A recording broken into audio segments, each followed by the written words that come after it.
So the first Jesuses were curly-haired and pretty because they borrowed that look from Apollo. And it went further than that. When this mysterious Christian statue was dug up out of the ground, it was thought to represent a woman, an unknown goddess, a muse. Only later was it realized that this too was an early Jesus.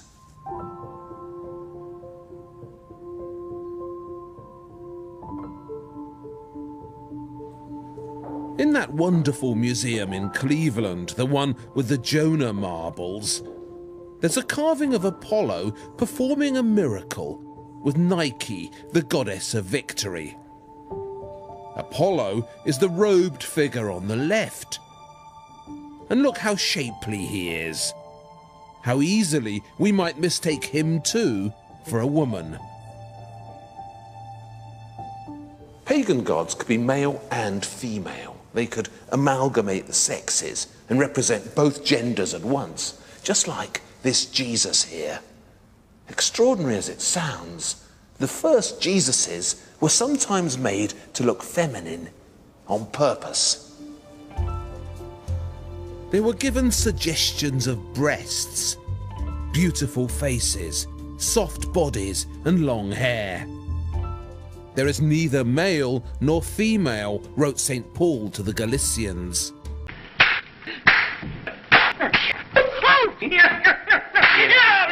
You are all one in Jesus.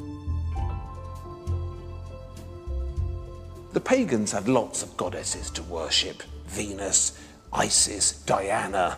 But Christianity had none. Christianity believed in one true God, and he was masculine. There was an entire feminine side missing. So the feminization of Jesus was a deliberate artistic attempt to cater for both sexes. It produced some of the Dark Ages' most unexpected imagery. In Ravenna, in the magnificent Arian baptistry, there's an unbearded Jesus being baptized in the River Jordan. And he's so soft and feminine. A podgy and delicate Christ with childbearing hips. Oh, one down. I know somebody who won't be having any... Before this girlish Jesus could become fully masculine, grow a beard and turn into a man, Christianity needed to find a feminine presence of its own.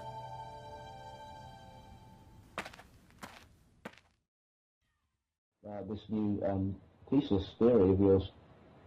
Right. And so a couple of, the most important thing I think for people to just grasp in the early stages is that there's no longer, if you're going to mention male violence, that males are capable of violence, we have to now look at the female criminal history. There's a reason why the ancient myths had these Circes, these Salomes, these Pandoras. Hey, don't open the box. Oh no, she opened it. And all the horrors of the world came forth. Now why is that? As I said, why is there a female figure right there at the beheading of the John the Baptist, which is all this occult symbolism? Why does Jesus Christ look effeminate? Well, what the hell, why don't they paint him with a beard looking like a regular guy? Some of them do. But in the early days, they didn't. They painted him very female-like. Same with John the Baptist. There's a lot of weird symbolism going on here. The Eleusinian myths. You got the Statue of Liberty. As I said, the Bacchanalias, the Eleusinian myth of the female rights of tearing the male to pieces. We've got the Statue of Liberty up there. We've got all this symbolism that we see in the architecture. I got questions about all of this. And again, going back into this cult of Venus that I talked about in the Age of Manipulation, how it's right behind these rock icons. It's right in there in the drug, the mushroom cult, the whole psychedelics. Right. It's loaded with this female sexual, pansexual symbolism. Look at TriStar. Look at Columbia Pictures. Look at the logos that they're using. Yeah, I've heard you speak about. I've heard you speak about how your brother was studying album covers for their symbolism, and how sort of major artists had a real struggle to have their say in what was depicted on the covers. Oh, they had great difficulty. And again, that's another aspect of looking at the symbolism to decode it. Like I said. Interestingly enough, though, apart from the obvious like Pink Floyd and Black Sabbath, You mentioned it was the seemingly innocent sort of cutesy bands like Duran Duran and the Smiths. Well, they're androgynous. Or the not-so-cutesy communards that have some of the most interesting symbolism. Yeah, of course, because, it's a situation in which the androgynous, sort of a, David Bowie... Hermaphroditic sort of agenda. Yes, exactly.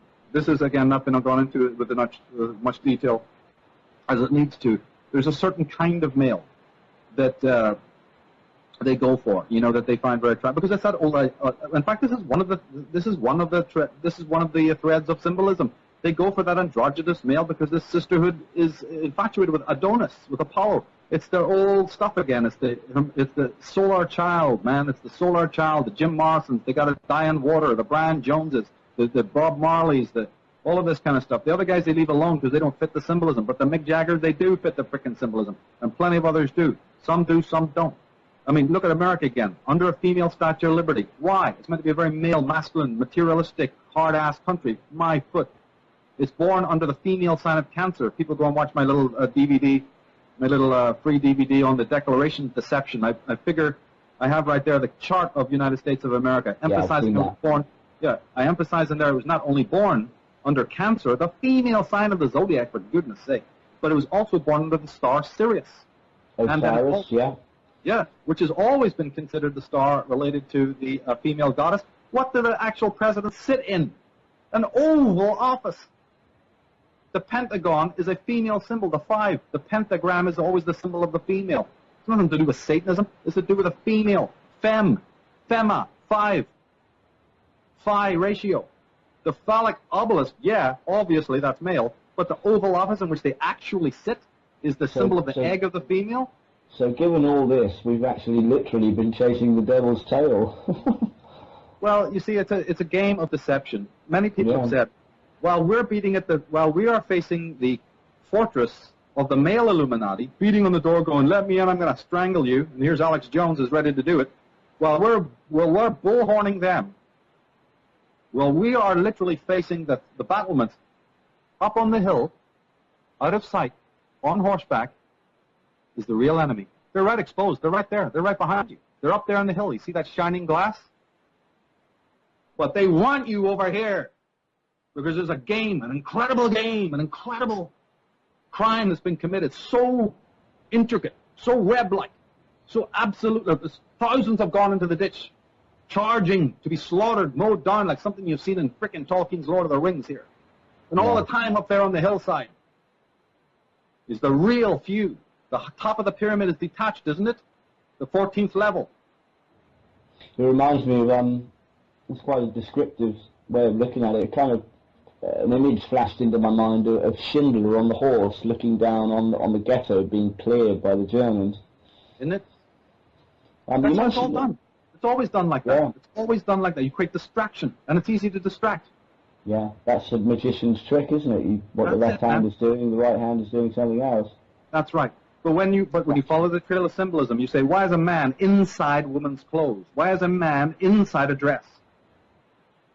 Right? Or why has he got a cup, a chalice? I suppose people would say, well, didn't they? You know, the ritual slaughter, I kind of don't want to really get into that right now, but there's a lot into the very concept of why, what it means to be decapitated, and what that symbolizes. And so we have to start getting up to speed with some of the symbolism if we're going to be able to, change the course of the way things are going, because the main point I'm trying to make is that all criminals, we just spoke a minute ago about all history being mythography, studded with myth, studded with these concocted traits, concocted motifs, but we also realize that the authors of history are psychopaths, and they are criminals. So that all criminals want to hide their crime. So when we're looking at history, we're not looking at something that's very honest. We're looking at an incredible tangle, as you said earlier, it's a labyrinth. All of this is done because we're dealing with people who very much want their crimes to be forgotten, and they have 100 ways of doing that. One of the ways is to set up a faux criminal, put all the blame onto them, send them running, and then all the dogs go after them. So that when you're looking in this direction for the real criminal, and of course this is what we've seen time and time again, the real criminal is, unseen. He's invisible. You spoke earlier about progress. If you really want my honest opinion, the only intelligent people who have a clue right now.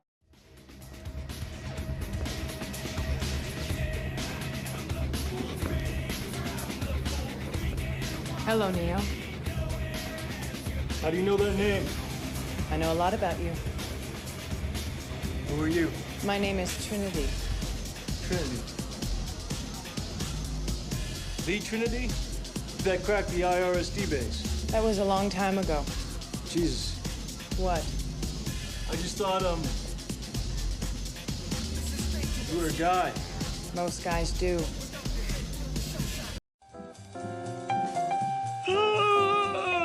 Wait, what the hell are you wearing? Is that a bra? What? It's just a wife beater. Where are your pants? Why are you wearing a skirt? No, Granddad. These are gangsta-licious shorts for thugs. See, they got an extra flap with a pocket, so you hide what you want to hide from the police. Kinda hot, right? You want me to see if he got your side? But you're carrying a purse. What? Come on, Granddad. This ain't no purse. It's a gangsta-licious man bag. What's wrong? Nothing. No!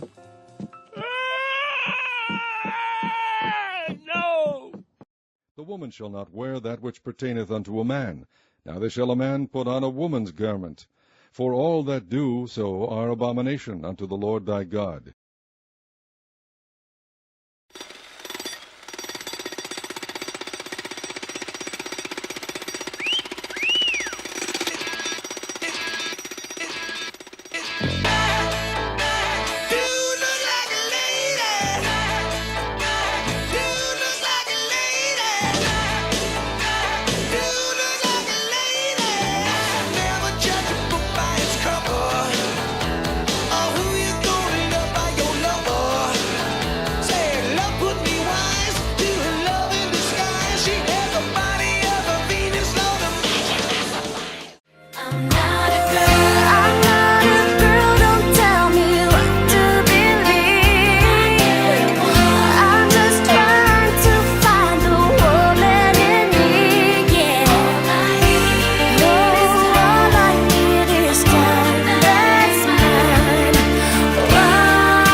I feel like a woman.